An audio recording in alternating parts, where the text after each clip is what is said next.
দিগার ওলামায়ে কিরাম, হুজ্জাজে কিরাম, হুফাজে কিরাম, সম্মুখে বসে থাকা ভদ্র মহোদয়, আল্লাহ ভীরু নবী পাকের পাগলেরা, ছোট্ট ছোট্ট কচি কাঁচা বাচ্চারা, পর্দা নশিনা ধার্মিকা মমতাময়ী আমার মা ও বোনেরা, সবাইকে আমার অন্তরের স্থল থেকে মাহে শাবানের চাঁদে শ্রদ্ধা ভালোবাসা। সোনার চাঁদ আমার আব্বা, আজকের আমি আপনি জান্নাতের বাগানে এসেছি, রাতের ঘুমটা হারাম করে বসেছি। নিশ্চয়ই আমার আপনার একটা উদ্দেশ্য আছে। কি উদ্দেশ্য বলুন তো বাবু? 1000 টাকা পাবো? তবে এই বসেছি, বসার বিনিময়ে উদ্দেশ্য আল্লাহ এবং আল্লাহ রাসূলকে রাজি খুশি করা।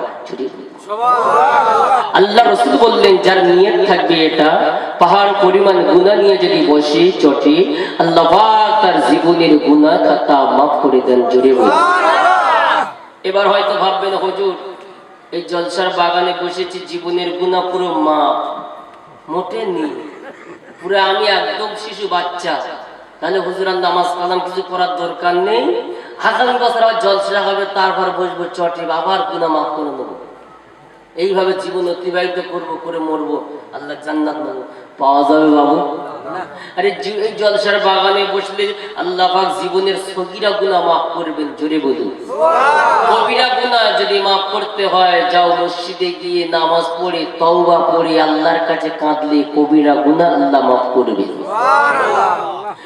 কলিজা ডোরা মানিকেরা, আল্লাহ পাকের মাহবুব প্যারা বান্দা বান্দিরা, এটা চলছে মায়ের শাবানের চাঁদ। ও আল্লাহ পাকের বান্দা, যদি আমি আপনি মনে করি জলসার বাগানে বসবো, জলসার বাগানে বসলে দয়াল নবী জানিয়েছেন জীবনের গুনাহ আল্লাহ মাফ করে দেবেন। আমি জলসার বাগানে বসেছি, মাগরিবের পর থেকে নিয়ে সারা রাত জলসার বাগানে বসে বসে সময়টা অতিবাহিত করেছি, আমার জীবনের গুনাহটা মাফ। সকালবেলা জলসা থেকে বার হয়ে আমি যদি বলি, এ সালমান, এ আব্দুর রহমান, দাঁড়িয়ে যা, তুই কি জলসার বাগানে কালকে ছিলিস? না না না না, আমি 2 ঘন্টা বসেছিলাম, মাওলানা সাহেবের ওয়াজ শুনেছিলাম। না শোন, আমি কিন্তু আগামীকাল মাগরিবের পর থেকে নিয়ে আমি বসেছিলাম, সামান্য জরুরতে উঠে আমি প্রয়োজনটা মিটিয়েছিলাম, কিন্তু আমি সারা রাত জলসার বাগান থেকে আমি উঠি না। আমার জীবনের গুনাহটা তুই তো জীবনের গুনাহটা মাফ করতে পারলি না রে। এ হতভাগা মাথা মোটা কপাল ফাটা শোন, আল্লাহর নবী জানিয়েছেন, যে ব্যক্তিকে জলসার বাগানে আসলো বসলো, পাহাড় পরিমাণ গুনাহ নিয়ে যদিও বসে, আল্লাহর নবী জানিয়ে দিলেন ওই ব্যক্তিটার জীবনে যদি সগীরা গুনাহ যদি হয়ে থাকে, জলসার বাগানে বসার বিনিময়ে জীবনের গুনাহ আল্লাহ মাফ করে দেয়। ও আল্লাহ পাকের বান্দা, যদি বলে ভাই আব্দুর রহমান শোন, জীবনের গুনাহ মাফ হয়ে গেছে, তাহলে তোর কি নামাজ পড়তে হবে না? জুমার নামাজে কি যাবি না যাবি না বল? এ আল্লাহর বান্দা, যদি সে বলে জুমার নামাজ পড়বো, 5 ওয়াক্ত টাইম পাই না, আগামী বছর যখন জলসা হবে আবারও জলসার বাগানে বসে জীবনের গুনাহ মাফ করে নেব। কলিজার টুকরা মানিক, ঠিক আছে, তোমার হিসাব ঠিক আছে। আল্লাহর নবী বললেন, যে ব্যক্তিটা নামাজ পড়ে না, নামাজটা ছেড়ে দেয়, মান তারাকাস সালাতা মুতাআম্মিদান ফাকাদ কাফার, যে ব্যক্তিটা আল্লাহর নবী জানিয়ে দিল, যে ব্যক্তিটা নামাজটা জেনে বুঝে ছেড়ে দিল, সে ব্যক্তিটা যেন কুফরি করলো। যে ব্যক্তিটার ভিতরে নামাজ নেই, ওই ব্যক্তিটার মধ্যে দ্বীন নেই। যে ব্যক্তিটার ভিতরে দ্বীন নেই, ওই ব্যক্তিটার ভিতরে ওই ঈমান নেই। যে ব্যক্তিটার ভিতরে ঈমান নেই, ওই ব্যক্তিটা জান্নাতে যাওয়া কঠিন হয়ে যাবে। আল্লাহর নবী বললেন, যে ব্যক্তিটার ভিতরে নামাজ আছে, ওই ব্যক্তিটার ভিতরে দ্বীন আছে। যে ব্যক্তিটার ভিতরে দ্বীন আছে, ওই ব্যক্তিটার ভিতরে ঈমান আছে। যে ব্যক্তিটার ভিতরে ঈমান আছে, ওই ব্যক্তিটা মরণের পরে আল্লাহর জান্নাত পাবে। আর একটু মনে করে বলুন সুবহান আল্লাহ। পাক কালামুল্লাহ শরীফের মধ্যে জানিয়ে দিলেন, আল্লাযী খালাকাল মাউতা ওয়াল হায়াতা লিয়াবলুয়াকুম আইয়ুকুম আহসানু আমালা। আল্লাহ বলে বান্দারে আমি আল্লাহ পাক তোর হায়াত দিয়েছি, মওত দিয়েছি, হায়াতে জিন্দেগিতে তুই চলছিস, হায়াতে জিন্দেগিতে তুই আছিস। এমন একটা টাইম আসবে, এমন একটা সময় আসবে তোর হায়াতে জিন্দেগি শেষ হয়ে যাবে, মরণের জিন্দেগি এসে যাবে, গভীর কবরবাসী তুমি হয়ে যাবে। কবরে একাকী কি করবে, কিভাবে রবে, তোমার তাহলে কি হবে? আল্লাহ বলে বান্দারে লিয়াবলুয়াকুম আইয়ুকুম আহসানু আমালা।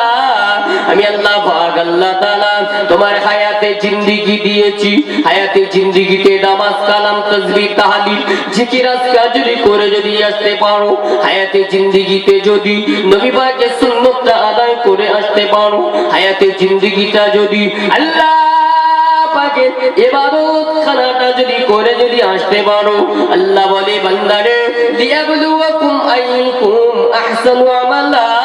আমি আল্লাহ পাক মরণের পরে তোমাদেরকে পরীক্ষা নেব, লিয়াবলুয়াকুম তোমাদেরকে পরীক্ষা নেব কে সুন্দর আমল করে আমি আল্লাহ পাক আমার দরবারে এসে হাজির হয়েছে।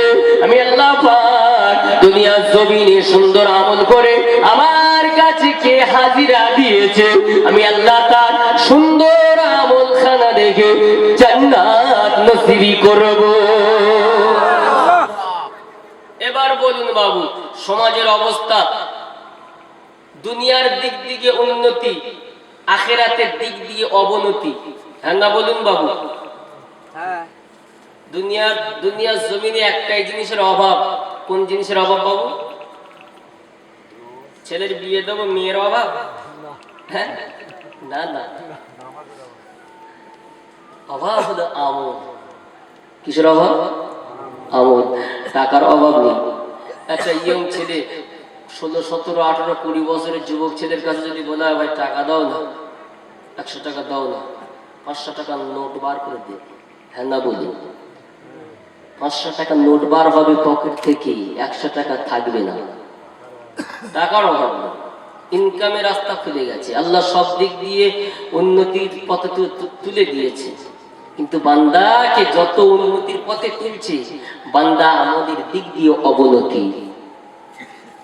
টাকা হয়ে যাওয়া মানে ও ধোকা খেয়ে গেল। গরিব মানুষ আল্লাহর ইবাদত করে, বড় লোক করে নাকি? অনেক বলি হুজুর ও ইবাদত করছে, ওর অনেক কিছু হচ্ছে, আমি ইবাদত করিনি, আমার দেখো গাড়ি গাড়ি মাল, গাড়ি গাড়ি মাল, হ্যাঁ না বলুন? শুধু টাকা, শুধু টাকা। ও নামাজ কালাম পড়ছে, ওর বিপদ। আল্লাহ বলে নামাজ পড়লে রুজিতে বরকত হবে, বালা মুসিবত দূর হবে। দেখো নামাজ পড়তে শুধু বিপদ। বাবু ও নামাজ পড়ছে, আল্লাহর বিপদ দিয়ে চেক করছে, দেখি বান্দা আমার উপর কতটা আস্থা রেখেছে, জোরে বলি। ও নামাজ পড়ে না, আল্লাহ বলে বান্দা দেখ ও তো পড়ে না, আমি ওর মাল দিই, দিয়ে দেখি আমার দিকে ঘুরে আসে কিনা। আমি আল্লাহ কত ভালোবাসি, কত ভালোবাসি, কত ভালোবাসি। যত মাল দিচ্ছি তত বুঝে যাচ্ছে যা অসুবিধা নেই, আমি আল্লাহ হলাম রহমানুর রহিম।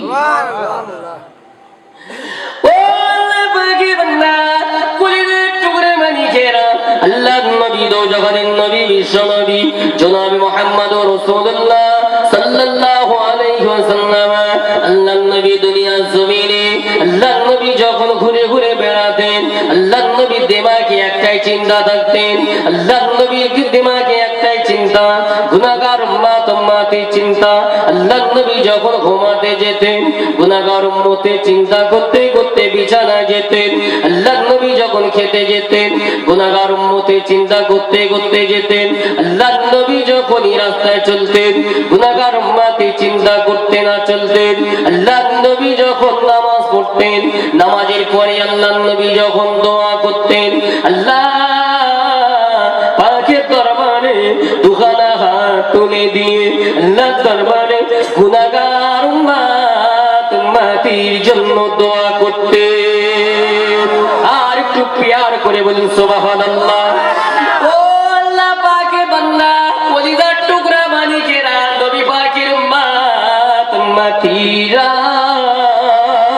আল্লাহর নবী দো জাহানের নবী একদিন নিশি রাতে আম্মা জান আয়েশা সিদ্দিকা রাদিয়াল্লাহু তাআলা আনহার ঘরেতে প্রবেশ করলেন। নিশি রাতে সবাই ঘুমিয়ে কাতর, আম্মা জান ঘরের ভিতরে আছেন। আল্লাহর ভিতরে প্রবেশ করেছেন। আম্মা জান দেখতে পাচ্ছেন আল্লাহর নবী ঘরেতে ঢুকেছেন। আল্লাহর নবীর মুখের দিকে তাকিয়ে দেখে না, আল্লাহর নবীর মুখমণ্ডলটা বিবর্ণ হয়ে গেছে, কালার চেঞ্জ হয়ে গেছে। আল্লাহর নবীর মুখে কিন্তু হাসি নাই, আল্লাহর নবীর মনটা খুব মরা। আল্লাহর নবী ঘরের ভিতরে আর বেশিক্ষণ থাকলেন না। আল্লাহর নবী ঘর থেকে বাইরে বার হয়ে আল্লাহর নবী টুক টুক টুক টুক করে চলতে শুরু করলেন। আল্লাহর নবী বার হয়ে যখন চলে যাচ্ছে, আম্মা জান আয়েশা সিদ্দিকা রাদিয়াল্লাহু তাআলা আনহা চিন্তা করলেন, কি ব্যাপার, আজকে আমার ঘরেতে থাকার পালা, আল্লাহর নবী কেন আমার ঘরেতে আজকে থাকলেন না কেন? আল্লাহর নবী কেন আমার ঘর থেকে বার হয়ে আল্লাহর নবী টুক টুক টুক টুক করে চলছে। দেখি আমার দয়াল নবী আমারও স্বামী কোন দিক দিয়ে কার ঘরে কোন স্ত্রীর ঘরেতে যায় দেখি। আল্লাহর নবীকে দেখা তরে আম্মা জান দরজার কাছে বার হলেন। আম্মা জান দাঁড়িয়ে দাঁড়িয়ে দেখছেন, আম্মা জান বর্ণনা করছেন, আমি দেখতে পাচ্ছি আল্লাহর নবী কোন স্ত্রীর ঘরের দিকে যান না। আল্লাহর নবী টুক টুক টুক টুক করে মসজিদে নববীর ভিতরে আল্লাহর নবী প্রবেশ করলেন। ভুলটা ভেঙে গেছে। আম্মাজান ভাবছেন, মনে হয় আমি আয়েশা আমার ঘরেতে হয়তো আমার পালা, আমার ঘরে থাকবে না, মনে হয় অন্য কোনো স্ত্রী ঘরেতে গিয়ে রাত কাটাবে, এই জন্য করে বার হয়ে চলে যাচ্ছে। দেখি কোন স্ত্রী বাড়িতে যায়, কিন্তু আল্লাহর নবী কোন স্ত্রী ঘরেতে ঢুকলেন না, ঢুকলেন মসজিদে নববীর গেট দিয়ে মসজিদের ভিতরে। জোরে সুবহানাল্লাহ। ও আল্লাহ পাকের বান্দা আম্মা জান আয়েশা সিদ্দিকা রাদিয়াল্লাহু তাআলা আনহা বর্ণনা করেন, আম্মা জান মসজিদে নববীতে প্রবেশ করলে আম্মা জান মসজিদে নববীর দেওয়ালের কানেতে দেওয়ালের কান লাগিয়ে আম্মা জান চুপচাপ মেরে আছেন। আল্লাহর নবী মসজিদে নববীতে প্রবেশ করে আল্লাহ পাকের দরবারে দুরাকাত নামাজ আদায় করলেন। আল্লাহ পাকের দরবারে দুরাকাত নামাজ তো আদায় করে আল্লাহ পাকের দরবারে দোকানা হাত তুলে দিয়ে আল্লাহ পাকের দরবারে কাকুতি মিনতি করে কাঁদেন, গুনাহগার উম্মত উম্মতের জন্য কাঁদেন। আল্লাহর নবী দোয়া করছেন, আল্লাহ পাক আবু জেহেলকে হেদায়েত দিয়ে দাও, ওমর ফারুককে হেদায়েত দিয়ে দাও। আল্লাহর নবীর নাম ধরে ধরে আল্লাহ পাকের দরবারে দোয়া করছেন। আল্লাহর নবীও কাঁদছেন, আম্মা জান আল্লাহর নবীরও কান্না শুনছেন। আম্মা জান দেওয়ালে কান দিয়ে থাকতে পারলেন না। আম্মা জান ঘরের ভিতরে আল্লাহর নবী দোয়ার সাথে শামিল হয়ে আল্লাহর নবী দোয়ার সাথে শামিল হয়ে হাত দুখানাও তুলে আমিন আমিন করতে থাকেন। আল্লাহর নবী কাকুতি মিনতি করে আল্লাহ পাকের দরবারে গুনাহগার উম্মত উম্মতির জন্য কাঁদতে থাকেন। আল্লাহর নবী দোয়া শেষ করে আল্লাহর নবী মসজিদে নববী শরীফ থেকে আল্লাহর নবী বাইরে বার হয়ে চলে এলেন। বাইরে বার হয়ে আল্লাহর নবী হুজরা মুবারকের ভিতরে প্রবেশ করলেন। আল্লাহর নবী হুজরা মুবারকের ভিতরে প্রবেশ করে দেখেন আম্মা জান আয়েশা সিদ্দিকা রাদিয়াল্লাহু তাআলা আনহা দেওয়ালের কাছে চুপচাপ মেরে দাঁড়িয়ে আছেন। চোখ দিয়ে দুটো চোখের উপরে হাতখানা দিয়ে ডলন দিচ্ছে আর চোখের পানি মুছছে। আল্লাহর নবী জিজ্ঞাসা করেন, বিবি আয়েশা, ও বিবি আয়েশা, কি ব্যাপার, তোমার চোখের কোণে পানি কেন? তুমি এত রাত্রে ঘুম বাদ দিয়ে আরামের ঘুমটা হারাম করে দিয়ে তুমি দাঁড়িয়ে দাঁড়িয়ে কাঁদছো কেন? বিবি আয়েশা সিদ্দিকা, তোমার কান্নাটা দেখে আমি রাসূলুল্লাহ সহ্য করতে পারি না গো। তোমার কান্নাটা দেখে আমি রাসূলুল্লাহ থাকতে পারি না। তোমার কান্নার কারণটা একটু বলো। কোন স্বামী যদি রাত্রে রাত 11টা হোক 10টা হোক 8টা হোক ঘরেতে প্রবেশ করার পরেও যদি স্ত্রীর চোখে যদি পানি দেখে, ওর নিকটর স্বামী কি জিজ্ঞাসা করবে না, কি গো চোখে পানি কেন? নাকি বলে ভাত নিয়ে এসো, চোখে পানি থাক আর যায় হোক নাকি? অত সহজ নয়। আল্লাহ পাক কোরআনে জানিয়েছেন অখলাকনাকুম আজওয়াজা, আমি আল্লাহ জোড়া জোড়া তৈরি করেছি। জোরে বলুন সুবহানাল্লাহ। আর জোড়া তৈরি করে কোত্থেকে? আমাদের বাম পাশের হাড় ছাড়িয়ে নিয়ে ওই জোড়া তৈরি করেছে। জোরে বলুন সুবহানাল্লাহ। চোখে পানি থাকবে, স্বামী দেউনি থাকবে, কোনদিন হয়েছে? অত সহজ না। জীবন চলে যাবে, বউর পিছনে যাবে। হ্যাঁ না বলুন? মা যদি কাঁদে আর এদিকে স্ত্রী কাঁদছে, আগে কোন দিয়ে যাবে? আল্লাহু আকবার। ঘরের ভিতরে ঢুকে জিজ্ঞাসা করছেন আল্লাহর নবী, আয়েশা কেন কাঁদছো দিদি? নিশি রাত্রে সবাই ঘুমাচ্ছি, তুমি কাঁদছো কেন? কিছু হয়েছে নাকি? মাথা যন্ত্রণা, পেট যন্ত্রণা, শারীরিক কোনো প্রবলেম হচ্ছে নাকি বলুন? না কেউ কিছু বললো? আম্মা জান আয়েশা সিদ্দিকা রাদিয়াল্লাহু তাআলা আনহা ওই সময় বলেছিলেন, ইয়া রাসূলুল্লাহ, ইয়া হাবিবাল্লাহ, আমার কিছু হয় না। ইয়া রাসূলুল্লাহ, শুনুন, আপনি নিশি রাত্রে আমার হুজরা মুবারক শরীফে প্রবেশ করার পরে আপনার মুখমণ্ডলের দিকে আমি আয়েশা দেখতে পেলাম আপনার হাসিন চেহারাটা হাসিন ছিল না, আপনার হাসিন চেহারাটা মলিন হয়েছিল, আপনার মনটা খুব খারাপ। আপনি আমাকে তো কোনো কথা জিজ্ঞাসা করলেন না, আপনি ভিতরে প্রবেশ করেন, আবার বাইরে বার হয়ে মসজিদের ভিতরে প্রবেশ করে আপনি তো নামাজ আদায় করলেন, নামাজ আদায় করে আল্লাহর দরবারে দুখানা হাত তুলে দিয়ে কাঁদছেন। আমি তো বিবি আয়েশা জানি আপনি আমাকে বেশি ভালোবাসেন, আমি বিবি আয়েশা জানি আপনি আপনার জানের থেকেও বেশি আপনি আমাকে ভালোবাসেন, কিন্তু না না না না না, আজকের নিশি রাত্রে আরামের ঘুমটা হারাম করে দিয়ে আমার মায়া মমতা ভালোবাসা সব ত্যাগ করে দিয়ে আল্লাহ পাকের ঘরেতে প্রবেশ করে আপনি দুরাকাত নামাজ আদায় করে আপনি তো, আমি বিবি আয়েশা, আপনি তো আমার জন্য কাঁদলেন না, কিন্তু আপনি হাত দুখানা তুলে দিয়ে আল্লাহ পাকের দরবারে আপনি দোয়া করছেন আপনার গুনাহগার উম্মতে। আর একটু মনে করে বলেন সুবহান। ইয়া রাসূলুল্লাহ, আমি বিবি আয়েশা আপনার কান্নাটা দেখে আমি বিবি আয়েশা সিদ্দিকা থাকতে পারি না, আমি বিবি আয়েশা দেওয়ালের গায়ে কানটা লাগিয়ে দিয়ে আপনার মুনাজাতটা শুনছিলাম। আপনি আল্লাহ পাকের দরবারে দুখানা হাত তুলে দিয়ে গুনাহগার উম্মতের জন্য কাঁদছেন, আবু জেহেলের জন্য, আপনার চাচার জন্য দোয়া করছেন, ওমর ফারুকের জন্য দোয়া করছেন। আমি বিবি আয়েশা আপনার দোয়ার সাথে শামিল হয়ে হাত দুখানা তুলে আপনার কান্নাটা দেখে আমি থাকতে নাও পেরে আল্লাহ দরবারে আমিও কেঁদে কেঁদে দোয়ায় শরীক হয়েছি। আর একটু প্যার করে বলেন সুবহানাল্লাহ। দয়ার রাসূল মহব্বতের স্ত্রীর থেকেও বেশি ভালোবেসেছেন কাদের? উম্মতদের, গুনাহগার উম্মতের। জোরে বলুন সুবহানাল্লাহ। আল্লাহর নবী নিজের চাচা আবু জেহেলের নাম ধরে দোয়া করেছেন, আল্লাহ হেদায়েত দিয়ে দাও। ওমরের জন্য দোয়া করেছিলেন, আল্লাহ তুমি হেদায়েত দিয়ে দাও, ইসলামের ঝান্ডা ধরা বুলন্দ করে দাও। জোরে বলুন সুবহানাল্লাহ। আল্লাহ হযরতে ওমরের দোয়াটা, আল্লাহর নবী ওমরের জন্য দোয়া করেছিলেন, ওই দোয়াটা আল্লাহ কবুল করে দিয়েছেন। সুবহানাল্লাহ।